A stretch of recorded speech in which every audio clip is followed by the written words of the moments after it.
I don't have too much to say. I think everybody said everything already. No, I did mention that I wear a lot of hats, and one of them that I haven't spoken much about was the artwork. I'm a retired teacher now. I taught kindergarten through college art courses in traditional foods and medicines at home. Was one of them. Art history.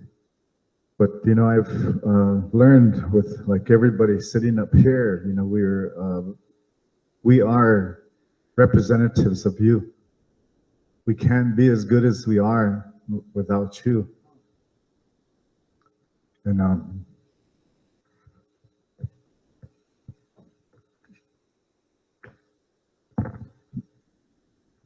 the difficult part is we're up here and everybody's looking at us, you know. But what happens too is what you don't realize is the reason why we have so many songs and we pray. We use tobacco in exchange for sacred knowledge and things of that nature.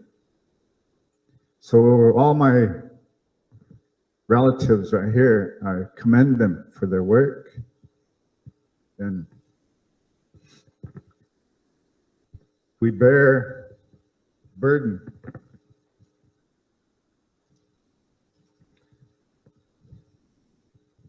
I've heard so far, you know, I heard words that I didn't want to hear.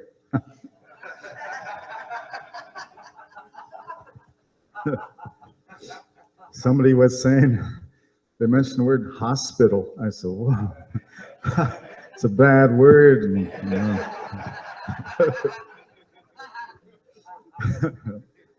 Doesn't resonate with me, but it has been such a thing, you know. I've heard them mention that we bear scars and things. I thought, wow, no, that's they're emotional, they're physical, they're spiritual, they're of our minds too, our memories and what we bring forward from our past, present, toward our future, you know, is a ceremony. We are a walking, living ceremony, every one of us, you know. We talk about lots of things that we try to formulate so that it's understandable. And as a school teacher, you know, I try to teach some of the same things to a kindergartner and also a college student. Some of them students are even older than me. So I ask them, what can I teach you that you don't already know? And some of you will know all of these things, but you're looking for validation for what you know. So we're not really teaching you, we're just helping you with your spiritual memory, what you know in your heart. Ones who have been talking about and thinking about and feeling things since their childhood. They knew things, but it wasn't until recently that they might have met somebody, some of you, some of us, somebody out there that helped you to validate what you knew. And one of those ceremonies that we have at home is called Hambrecha, to go on a hilltop for 4 days and 4 nights and to pray, to fast, go without water and food, to stand before the powers that made you under the sky and the earth and all of the relatives of nature, the plant beings and the animals and birds and insects, the tiniest of things in the elementals. Your cellular memory is in your hair. Your spiritual memory is in your hair. So what we do is we stimulate all of those cells in your body with the ceremony that brings all that memory back. So that's what all of this is about, is helping you with your memory. And remembering your starry origin, from where we come from, what gifts we had before we got into this cumbersome, slow-moving physical body, this flimsy flesh and bone, you know. It takes time, but it does heal when it's injured. The heart does heal with love and light. Forgiveness is a very big one that you very seldom hear out there in the world. There's always retaliation. There's war and terrorism are very loud energies, but love and peace are very quiet. But those are the ones of the soul that help you to grow the fastest and step the furthest. And to do the work of Creator and creation. There's construction and destruction. But you know what we stand for, you know, you will feel in your heart as truth. And if it's not for you, you'll feel scrambled in your solar plexus area, in your heart. It won't feel right. And you can just gracefully walk away if it's not for you. But if it is for you, you're going to feel settled, you're going to feel calm, you're going to get happy, and you're going to smile, and you're going to realize that, you know, this is touching not just my heart and my emotions, but this is going clear to my soul. And things are falling into place. So little by little, all of us up here are putting some of those puzzle pieces together so that your picture will become more complete and for your future. And part of that is the 11-11, 12-12, 13-13. We did a lot of work. And in that banner over there, when all of the symbols of the 11-11 were translated, there were many artists that were asked to step forward and to illustrate them, to put them into the visual.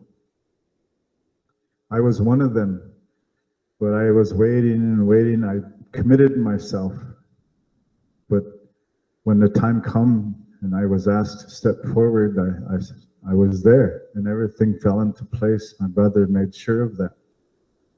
And but I had to make my choice because I had to leave my children behind for a time. And that was difficult because I'd just gotten them back after 3 years of being in foster home. So there was a giant step for me, but all of us have to do that. We have to leave something behind sometimes. Sacrifice, I mentioned that yesterday, and a little bit of that sometimes is worth it in the long run. And this experience I had in the Black Hills, we all went, Silver Star, my brother, Pathfinder, and we had my nephew, Chetan, Sage, he was there, and they left me there with him, and he's a little Heoka, you know, he's a, yeah, he kept me on my toes, but he made me move fast and think fast, act fast, get things done. Every one of those chapters in the book there, the 11-11, the symbols, I read one per day. So in 28 days, I was there praying, and I was having these spiritual experiences. And I can tell you stories of each one of them every day, every vision that I had, and what I thought was impossible to see with my own eyes or experience in my heart, visions in my dreams, and even in my awake state, I saw things and felt things that were imaginable, but I didn't believe it, that it could happen. But I did my best to put them into shape and color, form, in such a way that everybody would understand them, even my kindergartners. I presented them to my kindergartners and all the way to my college students. I was a teaching tool. I became a cultural art teacher, and that was a big teaching tool. And I found out that a lot of people out there that have circles of their own have been using those as a teaching tool that is spiritual, because it's helping them to pick up their sacred responsibilities, to put it all together. And the visuals are a big part of that. I have those, just 10 of those, but they've been inducted into the Smithsonian Archives twice. National Museum of American Indian on Valentine's Day 3 years ago. The Edgar Cayce Library and the United Nations. So, and they've gone around the world. I don't know how many times. They've reached the Vatican, they've reached the White House, they've reached so many presidents of other nations. And we are helping humanity in that way because of our sacrifices. So I'm honored to be up here with everybody, especially this weekend, because I almost didn't make it here, but but I'm here and I'm ready to do it. I've been saying that I'm that guy up there that was dancing. I didn't teach him that, I learned it from somebody. I said I did 2 takes of that. And the second one, I said, hey, you guys, you did this all wrong. I had to call on one of your relatives, to show you how it's done.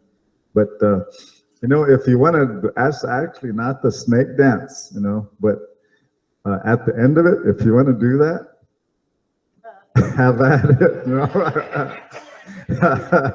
it would enliven everybody, because that's what we're here for, to, open our hearts up and smile. And we don't want anybody to leave here feeling bad or anything.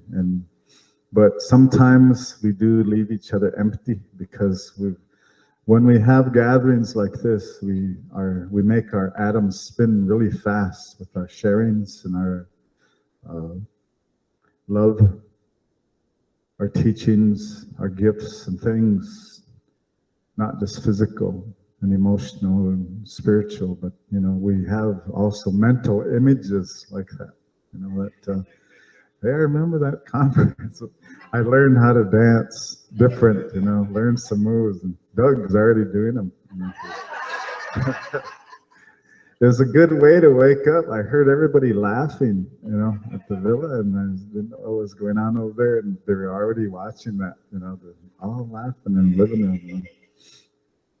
But those kinds of things, are all collectively very valuable to us. So piece by piece, let's put it together and go out there in the world, help each other, stay connected in some kind of way, because we're still going to have questions. None of us, we don't know it all. Not one of us. That's why we have each other. Wow, we talk curiosity.